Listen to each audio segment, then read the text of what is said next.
오늘 말씀의 제목은 산고의 고통입니다. 마태복음 24장 1절부터 14절의 말씀을 가지고 산고의 고통이라는 제목의 말씀을 증거하도록 하겠습니다.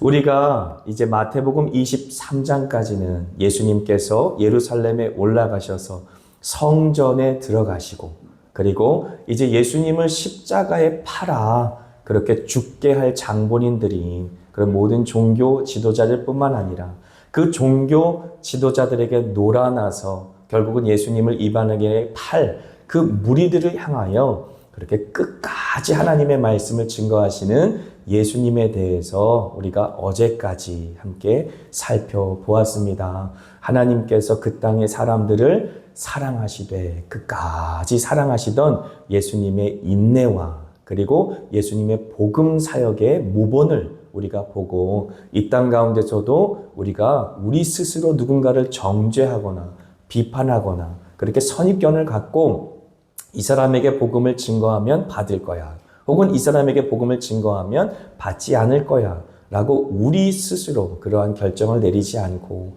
때를 얻든지 못 얻든지 열심히 복음 전파에 힘써야겠다라는 그러한 교훈을 얻게 되었지요. 그래서 23장을 지나서 이제 24장이 시작되면서는 성전 밖으로 예수님과 예수님의 제자들이 나오는 장면입니다. 그러면서 예수님의 제자들은 성전을 보면서 우와, 이 멋진 성전을 좀 보십시오. 얼마나 아름답습니까?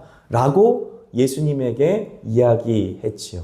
그때 예수님께서 그 성전을 바라보시면서 하나님께서 예루살렘 성전을 심판하실 것에 대해서 예고하십니다. 돌 하나도 돌 위에 남지 않고 다 무너지리라 라고 말씀하시는 것이지요.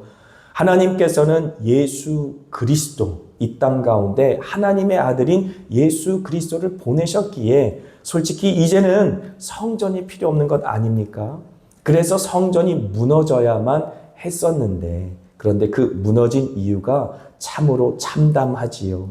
그들이 그토록 기다리던 메시아를 알아보지 못하고 그토록 기다리던 메시아를 저주하고 핍박하고 죽임으로 말미암아 그의 모든 핏값이 이스라엘 백성들에게 돌아가고, 그리고 이스라엘 백성들은 오히려 구원의 대상이 아니라 심판의 대상으로 전락하는 장면이 이제 24장, 25장에 나오는 것입니다. 그러므로 이제 24장, 25장에는 예수 그리스도께서 예루살렘 성전을 나오심과 동시에 이제 하나님의 종말에 대해서, 이 땅에 임박할 종말의 심판에 대해서 말씀하시는 내용이 기록되어 있습니다. 그래서 천천히 그 내용을 따라가면서 말세를 살아가는 우리들이 어떻게 살아야 되는지를 우리가 알아야 할 때이지요. 자, 1절의 말씀 한번 같이 읽습니다. 같이 읽습니다. 예수께서 성전에서 나와서 가실 때에 제자들이 성전 건물들을 가리켜 보이려고 나오니 라고 말하는 것이지요. 우리가 읽은 마태복음 24장 1절로 14절 중에 가장 첫 번째 등장하는 1절의 말씀 속에는 성전에서 나와서 가실 때, 그러니까 장소가 변경되는 것입니다. 더 이상 성전 안이 아니라 성전 밖에서 이루어지는 예수님의 가르침이 될 수 있겠지요. 이제 성전 밖에 나오셔서 예수님께서 말씀하시는 내용은 성전이 무너질 것이고 하나님께서 이스라엘 백성들을 심판하실 것이다 라는 내용인데, 이 내용은 역사적으로 살펴보게 되면 AD 66년, 주후 66년에 이제 유대와 로마가 전쟁이 일어납니다. 자, 주일날 우리가 살펴봤던 인물 혹시 기억하십니까? 주일날 살펴봤던 인물 중에 바라바라는 인물이 있지 않습니까? 그 바라바라는 인물은 그 이름의 뜻이 사람의 아들이 될 수 있겠습니다. 사람의 아들. 이제 본디오 빌라도의 법정에 서서 사람의 아들인 바라바와 하나님의 아들인 예수님이 함께 서 있다라고 하는 것은 굉장히 의미로운 사건입니다. 그런데 그 바라바는 성경의 기록에 보니까 밀란을 일으켰던 사람이다 라고 기록되어 있어요. 그리고 살인자였으며 강도였다라고 말하는 것이죠. 마이크 조금만 조정해 주세요. 그래서 이제 어떻게 보면 밀란을 일으켰다라고 하는 것은 우리가 한국적인 이 역사를 대입해 본다고 한다면 좀 좋은 의미로는 독립군이라고도 말할 수가 있는 것이죠. 열심당이라는 것이 있었어요. 폭력으로 말미암아 이제 유대인의 나라가 로마의 압제에서 자유케 되려고 했던 그러한 세력들을 열심당이라고 했는데, 밀란을 일으켰다라는 내용을 보니까 확실한 건 아니지만 바라바는 밀란을 주도하던, 그래서 열심당원이었을 것이다 라고 추측할 수 있을 것입니다. 물론 추측만을 갖고 성경을 해석하는 것은 굉장히 위험하지만 우리가 성경 안에 기록되어 있지 않은 내용들도 사실 성경에 기록된 내용들로 함께 유추해서 이해할 수 있는 그러한 내용이 있기에, 바라바는 어떻게 보면 이제 그때 예수님과 함께 빌라도의 법정에 서서 자유함을 얻고 그가 다시 돌아간 곳이 어디겠습니까? 원래 본인이 소속되어 있던 열심당으로 돌아갔겠죠. 그래서 독립운동을 열심히 하였겠죠. 그런데 그 독립운동을 할 때에 그 사람들이 우리나라의 독립군처럼 신사적으로 한 것이 아니라 강도질도 하면서 그렇게 이제 살인도 하면서 이 밀란을 일으키던 사람이었다라는 것을 알 수 있죠. 하지만 66년도, AD 66년도에 유대와 로마의 전쟁이 시작됐을 때에 만약에 바라바가 살아있었다면 그 밀란의 주도 역할을 했을 것이다 라고 하는 것이지요. 생각해 보십시오. 하나님께서는 하나님의 아들을 통해 이 땅 가운데 구원의 역사를 펼쳐주기를 원하셨어요. 그리고 하나님의 아들인 예수 그리스도께서 메시아가 되셔서 누구든지 예수를 믿기만 하면 하나님의 나라의 백성이 되게 하셨습니다. 그러므로 예수께서 이 땅 가운데 오셔서 선포하신 천국의 복음의 내용이 무엇입니까? 회개하라, 천국이 가까이 왔느니라 라는 말씀이지요.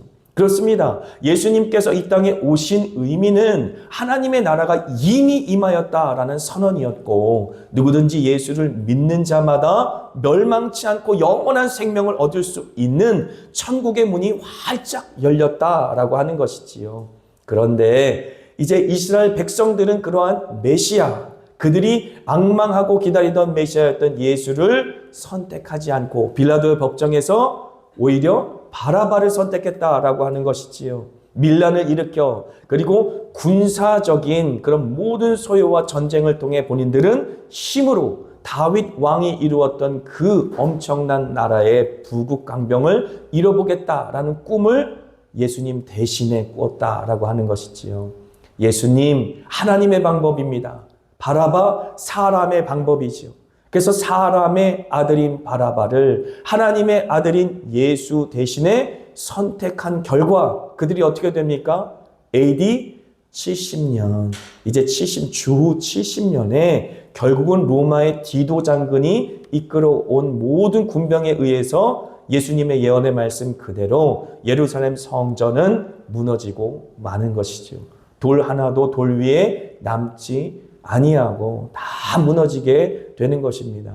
그것이 바로 이스라엘 백성들이 하나님의 아들인 예수 대신에 사람의 아들인 바라바를 선택한 결과였고, 하나님의 방법인 구원의 여정 대신 사람의 방법대로 자기 힘으로 자기 열심으로 한번 잘해보려고 하나님을 버린 결과였다라는 사실을 우리는 알 수 있는 것입니다. 그래서 8절에 뭐라고 기록되어 있습니까? 같이 읽습니다. 이 모든 것은 재난의 시작이니라 라고 말씀하시는 것이지요. 예루살렘 성전이 무너지는 것은 시작에 불과하다라고 하는 것이. 그런데 여기에 재난이라고 하는 이 단어를 우리가 좀 묵상할 필요가 있어요. 재난이라고만 생각하면 그냥 재난, 재앙, 우리가 이 땅에서 만날 수 있는 환난 이렇게만 생각하는데 원어상의 의미에는 산고의 고통을 의미합니다. 그래서 영어 성경에도 뭐라고 이제 기록하고 있냐면 the birth pain이라고 아예 딱 이야기하고 있어요. 아이를 낳는 고통이라고 해석한 것이지요. 그것을 우리나라 성경에는 재난의 시작이라고 말하였지만 이 그림은 출애굽기의 그림과 비슷합니다. 한번 생각해 보시죠. 하나님께서 이스라엘 백성들을 이제 애굽 땅에, 특히 고센 땅에 살게 하셨을 때에 마치 엄마의 태중 같았어요. 그래서 이 고센 땅이 400년이 넘는 기간 동안 70명밖에 안 되는 하나의 가정을 큰 민족이 될 수 있도록 품게 하셨죠. 그리고 때가 되자 어떤 일들이 벌어졌습니까? 끊임없이 바로와 애굽의 사람들이 이스라엘 백성들을 핍박하는 일들이 있었어요. 그러면서 마치 엄마가 이제 10달이 다 차면 이제 어떻게 보면 이 아기가 낳기 전에 산통이 오는 것처럼, 애가 돌면서 진통이 오지 않습니까? 그런 것처럼 고난이, 재앙이 이뤄지기 시작했고, 특별히 10가지의 재앙을 통하여서 이스라엘 백성들은 결국은 애굽 땅에서 세상으로 출애굽하지요. 그 모습은 마치 아이가 태어난 것과도 같았어요. 이 그림과 똑같다라고 하는 것이지요. 주님께서는 지금 예루살렘 성이 무너지는 것을 통해서 마치 엄마의 태중에 이제 양수가 터지고 거기에 아기가 출산되는 것처럼 사도행전 1장 8절에 뭐라고 기록되어 있습니까? 성령이 임하면 예루살렘과 온 유다와 사마리아와 땅끝까지 이르러 너희는 내 증인이 될 것이다 라고 말씀하시잖아요. 그러한 역사가 주님께서 예고한 그 생명의 출산의, 교회라고 하는 생명의 출산의 역사가 이루어질 것이다 라고 하는 것이죠.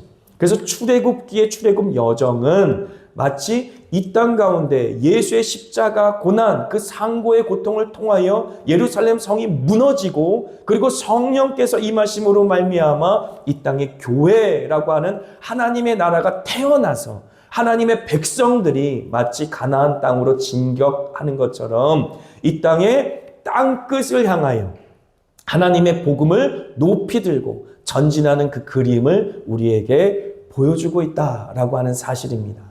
이해가 되십니까?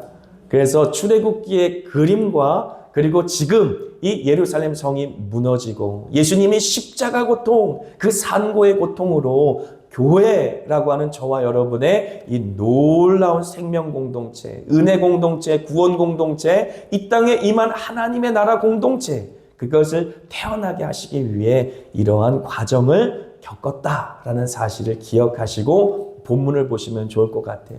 그러면서 24장과 25장에 걸쳐서 계속 종말에 대한 예언을 하실 터인데 그 종말에 나타날 표징, 그 증거가 무엇인가?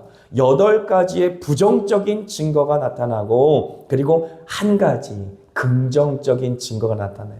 아, 그렇구나. 우리가 사는 이때가 마지막 때이구나 라고 알 수 있는 8가지의 표적, 그리고 이제 한 가지의 표적, 총 합쳐서 9가지인데 그 중에 8가지는 굉장히 부정적인 것이고 한 가지는 긍정적인 것이에요.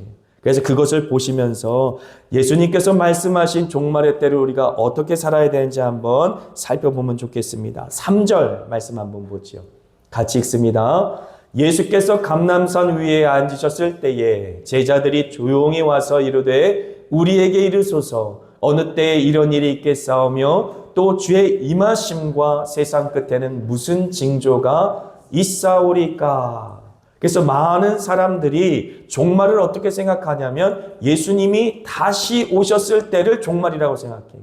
예수님께서 재림하신 그 순간, 그 점 같은 의미의 시간을 우리는 종말이라고 생각하는 사람들이 많습니다. 그런데 제자들도 똑같이 생각하신 것이죠. 그래서 똑같이 생각했기 때문에 이런 질문을 하는 것이죠. 마지막 때가 언제 올 것입니까? 마지막 때는 이미 도래하였다라고 예수님은 지금 말씀하고 계시는 것이에요. 예루살렘 성이 무너지는 것이 마지막이 아니라 그것은 마지막 시간을 이제 마지막 때가 도래하였다는 것을 알리는 시작점이다. 그래서 온 세상에 이제 하나님의 나라가 출산되어서 예루살렘, 온 유다, 사마리아, 땅끝에 이르러 정말로 하나님의 생명이 영원한 생명을 누리는 하나님의 백성들이 온 세상에 새롭게 창조되는 그런 놀라운 역사를 보게 되면 그것이 바로 마지막 때에 이루어질 하나님의 역사다라는 것을 이해하라라고 말씀하고 계시는 것이지요. 그래서 8가지의 징조를 제가 말씀을 좀 드리면 첫 번째는 전쟁입니다. 전쟁. 다 읽지는 않겠지만 우리가 이미 읽었으니까 전쟁입니다. 예수님께서 십자가에 못 박혀 돌아가신 이후로 지금까지 전쟁의 소문은 끊이지 않습니다. 1차 세계대전, 2차 세계대전 뿐만 아니라 전 세계 그 어느 곳곳에서도 전쟁이 끊이지 않고 일어나고 있다라고 하는 것이지요. 제가 아프리카에서 사역하던 그 케냐만 하더라도 1년에 부족 간의 충돌로만 죽는 인원수가 2,000명이 넘어요. 그러니까 세계 곳곳에는 끊임없이 민족과 민족이 서로를 대적하고 나라와 나라가 서로를 대적하며 죽고 죽이는 미움이 온 세상에 가득하게 되어지는 것이지요. 기근이 두 번째 징조입니다. 첫 번째는 전쟁이고 두 번째는 기근이지요. 그래서 잘 사는 나라는 한없이 잘 살게 되어서 풍족해서 음식도 다 남으면 다 쓰레기통에다가 버리는 그런 세상이 있는가 하면 어떤 세상에는 물 하나도 마음대로 마시지 못해서 오염된 물 때문에 유아 사망률이 40%가 넘는 나라도 생기지 않습니까? 그런 기근이 이 땅에 왜 있게 되어집니까? 이 땅 가운데 미움이 득세하고 사랑이 식어지기 때문이죠. 그래서 정말로 하나님께서 주신 그 세상의 자원이 부족하기 때문에 기근이 있는 것이 아니라 서로 사랑하지 못하기 때문에 서로 미워하기 때문에 그래서 그렇게 기근이 온 세상에 그치지 않을 것이다 라고 말하는 것이지요. 또한 지진입니다. 이 자연재해를 말하는 것이지요. 온 세상에 자연재해가 그치지 않을 것이다. 그래서 요한계시록을 이해하실 때도 그렇고 어느 한 점을 우리가 생각하면 안 됩니다. 예수님께서 다시 오시는 그날까지 끊임없이 이 말세의 징조는 온 세상에 가득할 것이고 끊이지 않을 것이다 라는 사실을 잊지 마십시오. 그리고 박해입니다. 박해. 예수를 믿는 자들을 환대하지 않을 것이에요.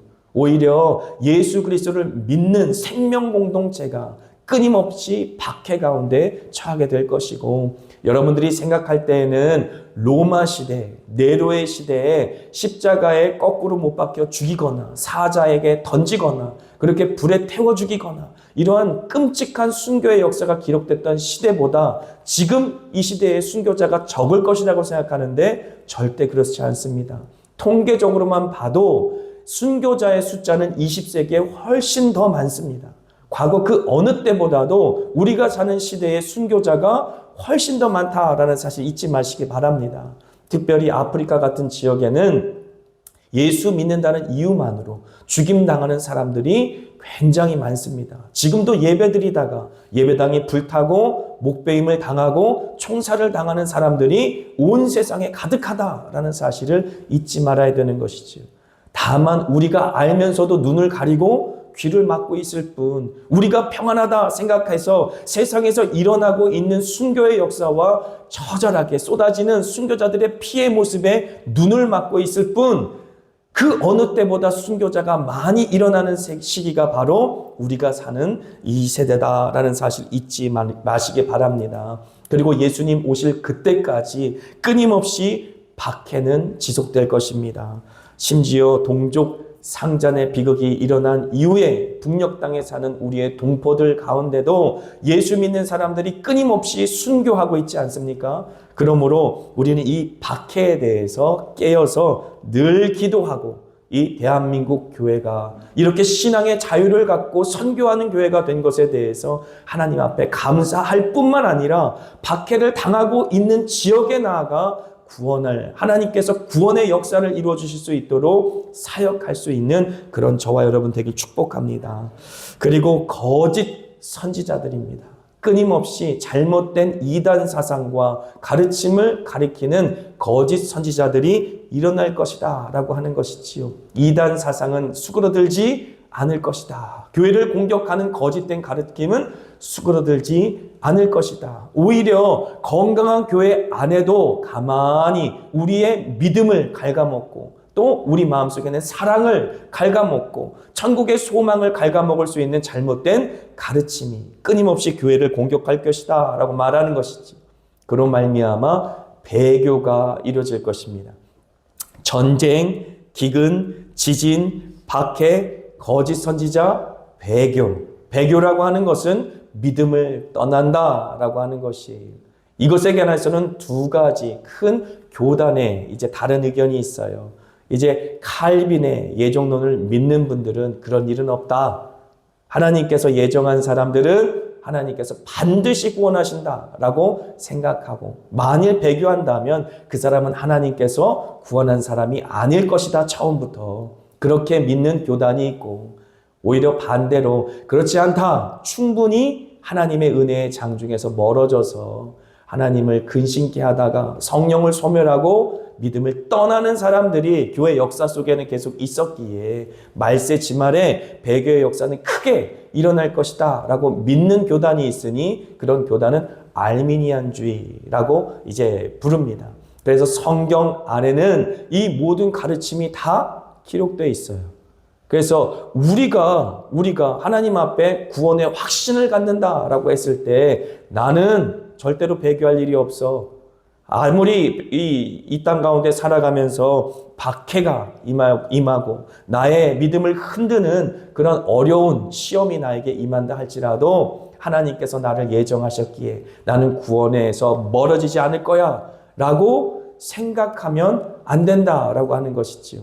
왜냐하면 우리가 가질 수 있는 유일한 구원의 확신은 지금 현재적으로 성령께서 나와 동행하심으로 가질 수 있는 확신입니다.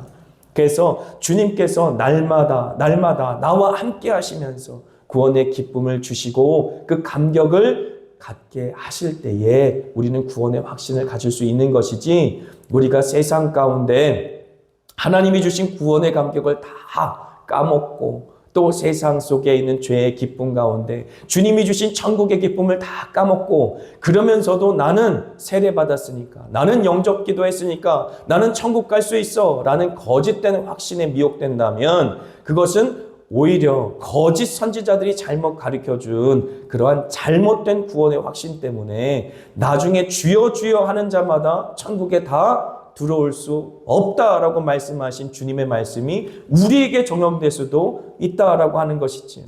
주님께서 천국 밖에서 울면서 슬피 이를 감이 있으리라 말씀하신 그 사람이 나와 내 가족이 될 수도 있다라는 사실 속에 우리는 이 마지막 때를 조금 더 하나님 앞에 옷깃을 여미면서 그렇게 살아가야 할 것입니다. 그리고 이제 8가지의 부정적인 증거 중에 사랑이 식어짐도 있습니다. 사랑이 식어짐. 도대체 그런데 왜 사랑이 식어질까요? 그것은 마지막 징조 때문입니다. 불법이 성행하기 때문에. 우리가 사람답게 살고 믿음대로 살아가면 오히려 이 땅 가운데서 인정받고 좀 높임받고 그런 삶을 살면 좋은데 불법이 횡행하게 되어지니까 오히려 편법과 불법을 행한 사람들이 더 잘 사는 것 같이 보이는 악한 사람들이 형통한 것처럼 보이는 이러한 세상 속에 우리의 마음속에 믿음과 사랑이 식어지면서 이렇게 내가 믿음대로 살아봐야 아무 소용이 없어 라고 생각할 수 있게 되어진다라고 하는 것이죠. 그런데 그 모든 배후에는 무엇이 있습니까? 4절, 5절, 11절에 뭐라고 기록되어 있냐면 미혹이라는 단어가 있어요. 4절과 5절과 11절에는 미혹이라는 단어가 있어요. 그리고 9절과 10절에는 미움이라는 단어가 있습니다. 공중권세를 잡은 사탄 원수 마귀도 마지막 때 결코 놀고 있지 않는다라고 하는 것이죠. 열심히 일한다라고 하는 것입니다. 마지막 때에 사탄 원수 마귀와의 영적인 전쟁이 치열하게 이 땅 가운데서 그리고 무엇보다 우리의 마음 한복판에서 이루어지고 있다는 사실을 잊지 말아야 되는 것입니다. 끊임없이 사탄 원수 마귀는 우리들을 미혹할 것이고 그리고 결국은 미워하게 만들 것입니다. 그래서 제가 한번 그 말씀을 드린 적이 있어요. 사탄은 결코 우리의 사역을 방해하지 않습니다. 우리가 서로 미워하게 만들 뿐. 다시 말씀드릴게요. 사탄은 절대로 우리 사역을 방해하지 않아요. 다만 우리의 관계 속에 미움을 싹트게 만들 뿐입니다. 끊임없이 미혹해서 목회자와 성도 사이를 이간질하고 성도와 성도 사이를 이간질하여서 교회가 온전히 사랑의 연합이 되어서 하나님 앞에 그렇게 하나님의 나라로 지어지고 또 승리하고 이기는 자로 삶을 살지 못하도록 회방한다라는 사실을 깨어서 우리가 영적인 시선을 깨어서 인지해야만 하는 것이지요. 하지만 하나님께 예수 그리스도께서는 이 8가지 징조 이후에 더욱더 마지막 때를 알리는 분명한 증거를 우리에게 말씀하십니다. 13절과 14절 같이 읽습니다. 그러나 끝까지 견디는 자는 구원을 얻으리라. 이 천국 복음이 모든 민족에게 증언되기 위하여 온 세상에 전파되리니 그제야 끝이 오리라. 할렐루야. 끝까지 견디는 자는 구원을 얻게 될 것이다. 이 말씀 많이 듣지 않았습니까? 요한계시록에 7교회를 향하여 마지막 교회를 시대를 살아가는 성도들을 향하여 끊임없이 주님께서 외치신 말씀이에요. 끝까지 견뎌라. 끝까지 버텨라. 이기는 자에게는 주님께서 생명의 면류관을 줄 것이다 라고 말씀하시는 것이지요. 끝까지 이기고 버티고 인내하는 자를 통하여 하나님의 나라를 이 땅 가운데 이뤄갈 것인데 그 8가지의 모든 환난과 역경과 재난 속에서도 믿음을 잃지 아니하고 오직 예수 그리스도께 꼭 붙어 있어서 하나님의 나라를 이루고자 소망하는 모든 성도들의 삶을 통해 주님께서 이루시는 마지막 때의 징조는 무엇이냐? 모든 민족을 주님께로 돌이키는 그런 구원의 역사가 이루어진다라고 하는 것이지요. 마지막 때 추수의 때가 시작되었다. 하나님의 심판의 때가 시작되어서 하나님을 거역하는 모든 자들에게 심령 속에 완악한 심령으로 임하는 것이 심판이라면 하나님께서는 이 땅 가운데 구원받기로 예배된 모든 사람들, 예수의 이름을 부르는 모든 사람들, 그래서 그 이름의 권세 가운데 들어와 예수 그리스도의 품 안에 안기는 모든 사람들을 구원하시는 영적인 대추수의 역사들이 일어난다라고 하는 것이죠. 할렐루야. 나를 따르라 라고 주님께서 베드로와 안드레를 부르시며 내가 너를 사람을 낚는 어부가 되게 하리라 라고 말씀하셨는데 그 부르심은 안드레와 베드로만을 향한 부르심이 아니다 라고 하는 것이지 마지막 세대를 살아가는 교회를 향한 부르심인 것입니다. 마지막 대추수의 그 역사 속에 우리에게 명령하신 것이죠. 그러므로 너희는 가서 모든 민족으로 제자를 삼고 아버지와 아들과 성령의 이름으로 세례를 베풀고 침례를 베풀고 내가 너희에게 분부한 모든 것을 가르쳐 지키게 하라. 볼지어다 내가 세상 끝날까지 너희와 항상 함께 있으리라 라고 말씀하시는 것이 아닙니까? 그래서 마지막 징조는 바로 종말의 때에 하나님께서 모든 영혼을 주께로 구원하시는 구원의 역사, 영혼 추수의 역사가 이루어지는 것이 가장 분명한 증거인 것이죠. 이것도 마찬가지입니다. 이 마지막 때에 첫째의 기근과 전쟁과 난리와 난리의 소문이 있는 가운데서도 그 산고의 고통 속에서도 여전히 응애 생명이 태어나는 소리가 들리는 것이죠. 옛날 어르신들이 하는 소리를 들었어요. 그 6.25의 참상 속에서도 애들이 골목에서 뛰어놀더라라는 얘기를 들었습니다. 그렇습니다. 이 참상이 가득한 재앙 속에서도 응애 생명이 태어나는 소리가 온 세상에 진동한다라고 하는 것이지요. 이란의 회심, 에티오피아의 회심, 그렇게 하나님께서는 온 세상 가운데 하나님께서 구원받기를 이 작정하신 모든 사람들을 주께로 구원하시기 위해 이 마지막 때를 사용하신다라고 하는 것입니다.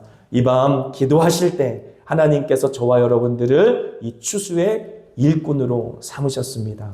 물론 마지막 때의 8가지 징조가 온 세상에 가득합니다. 하지만 거기에 현혹되지 마시고 미혹되지 마시고 그래서 미움으로 여러분들의 마음을 소비하지 마시고 그리고 하나님께로 다시 달려가서 끝까지 이기는 자, 끝까지 견디는 자, 그리하여서 생명의 면류관을 받고 많은 사람들을 주께로 인도하여 별처럼 빛나는 그런 믿음의 사람들이 되시기를 축복합니다. 아멘.